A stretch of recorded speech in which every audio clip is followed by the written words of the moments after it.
Welcome back to Jersey Matters. I'm Larry Menti. Communications is vital when it comes to politics and to businesses, but people sometimes don't find out how crucial it is until it's too late. Here are two people that can guide them through that. Karla Roth-Bardinas, who you know from News 12, and Suzanne Schwab, who is the communication director with Kim Guadagno. They are founders of Think Media. Thank you so much for being here. I really appreciate it. Let's talk about communications. What are some of the mistakes you see when it comes to communications? I mean, do you watch politicians and business owners at press conferences and go, oh, they messed that up? Absolutely, absolutely. Sometimes what happens is that people just talk too much. They don't know when to stop. So if they have decided that they are going to answer a question, they just go on and on. They've long surpassed answering the question, and they're just giving all kinds of other details that maybe haven't been vetted, and that's where they make mistakes. Because they feel like they need to say something, is that why? Exactly. They feel like they need to answer every question, which they don't. It's actually better at times that you don't answer some questions, especially if you're not practiced with that question or trained to answer that question. It's better to pivot away from that question. And that's where you both come in. And so how do you train somebody? What's the process? Basically, we shoot them questions. So I use the time that I've spent at News 12 New Jersey. I was there for 21 years. I pretty much can always come up with a list of the hardest questions that you could possibly think of. You know, the really tricky questions. And those are the ones I shoot at them. And we do it without a camera at first, but then we do it with a camera. And not only do they get to see themselves make the mistakes, but they also see little nuances that they do. You know, everyone's got funny things that they do, whether they're clearing their throat or maybe a little too much, maybe their hand gestures are a little too much, the way they're sitting. There's all, you know, from your years in television. Is it different, though? I mean, so there's a couple of things. So I would imagine you do crisis management as well. Yes. And so there are the times when you're getting hit with a reporter when you're walking down the street. There are times when you're in a setting like this where you're sitting. It's different training for all of that, isn't Absolutely. it? Absolutely. So give me an example.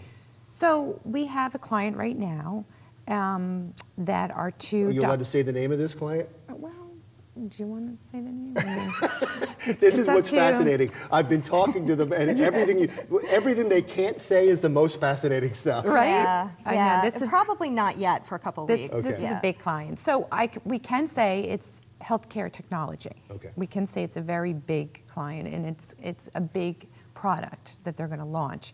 But they're tech people. They're doctors, they're tech people.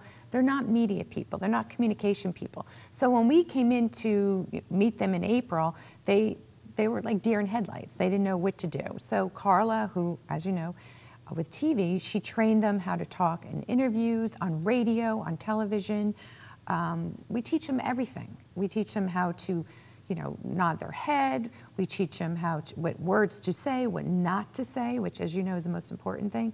So that's what we do at Think Media. We take a client, we see the experience they have, and we work with it. We mold them into our Think Media.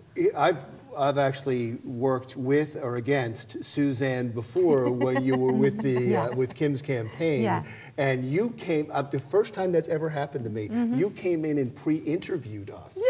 To find out what was that all about?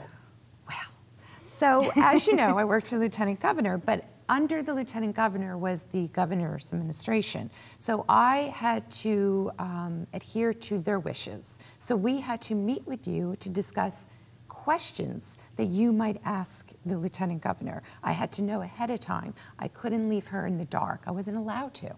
It wasn't part of how we worked the governor's office. Everything had to be thought out, pre-arranged. So that's why I had to meet with you. How would you have handled that?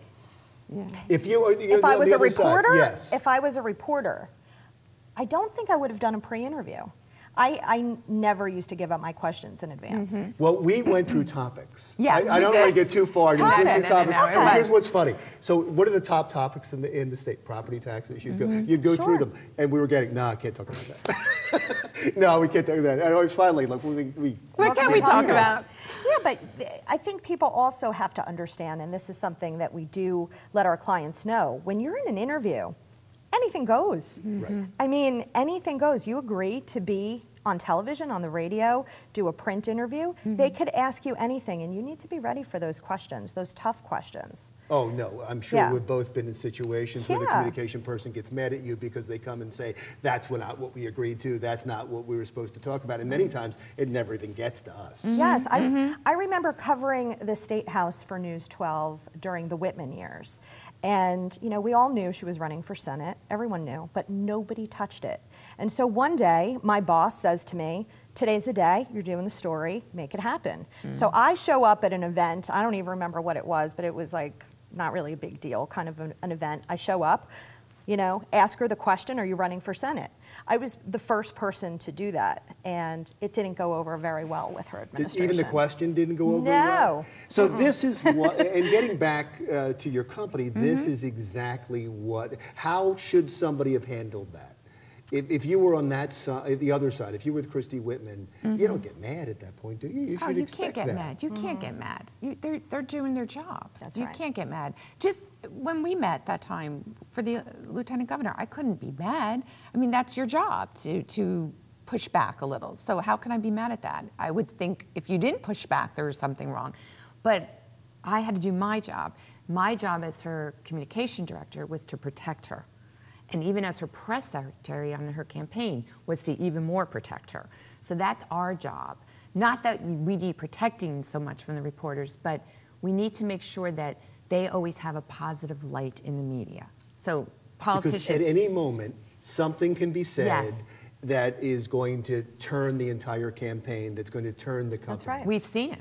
We've seen right. it happen. And Now, I just ran into Jane O'Connor, who was the press secretary for Christy Whitman, Yes. at an NJBIA event, and we hugged each other. She said, hey, you were just doing your job, and you were good at your job. So no hard feelings kind of thing. And we were fine, I mean, years later, Right. but at the time, it wasn't well received, for sure. do you think it's taken more seriously now? Just because of the increase in media, do you think companies, I know politicians do, Yes. for the most part, but do you think companies are now understanding the importance of having Oh, a yes. communications director? I really think so because of what's happening right now. It's fake news. Everything, we don't know what to believe anymore. We have to be sure what we're communicating is factual. And that's also what we teach, that you have to back up everything your client says with facts. You can't just go out there and say something without saying, okay, do we have the evidence to back that up? It's factual.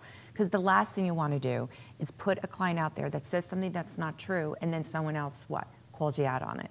And then what? Your credibility goes down. And then what? And then you're in a crisis state. But I guess what I was concerned about was what you started with. You don't have to answer the question. You don't have to answer the question. So is it better to hide?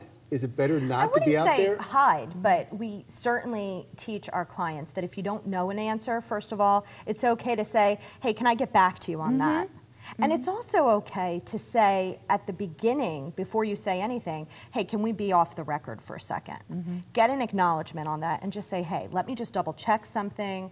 That's fine. That's fine. But when you start speaking incorrectly, especially if you're going to be running for office, especially if you have other sorts of aspirations down the road, any hiccups that you make, any small mistakes will come back to bite you, for sure. So it's better not to answer necessarily. And if you really have your messaging down pat, which is what we come up with, we scrutinize over every single word of messages, but when you have your messages down pat, you have to stay on those messages. I was telling you earlier that when I was covering Jim McGreevey, he was the mayor of Woodbridge, running for office, he was really, really good at staying on message. I could say to him, hey, it's a nice day we're having. Certainly is, but Not for property people who pay taxes, high property taxes. car That's it. insurance, or Right. he always stayed on topic. He was brilliant and at that was his He was success. brilliant at that. I have to ask you before we leave, how is the Murphy administration doing with communications?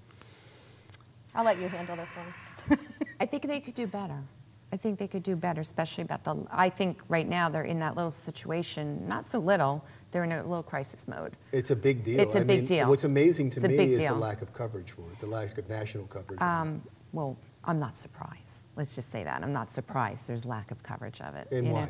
Well, because I think they're trying to make sure it's not out there. It's very They covered. have that kind of control over it? I think they do. Wow. Listen, you'd be shocked how much control in politics and communication It's probably, in all the industries I worked in communications industry, I think it's the most covered industry, meaning it's the most protected as to what you can say. Yes, absolutely. You have to come back. Absolutely. That leads to a bigger Without conversation. a doubt. That's what I'm... Without a doubt, yeah. Like I said, the stuff that we can't talk about is the most fascinating stuff. Karla Roth-Bardinas and Suzanne Schwab are the founders of Think Media. Thank you so much for being here. Jersey Matters continues right after this. Still to come on Jersey Matters, my commentary on why 2019 is going to be even crazier than last year. That's when Jersey Matters continues.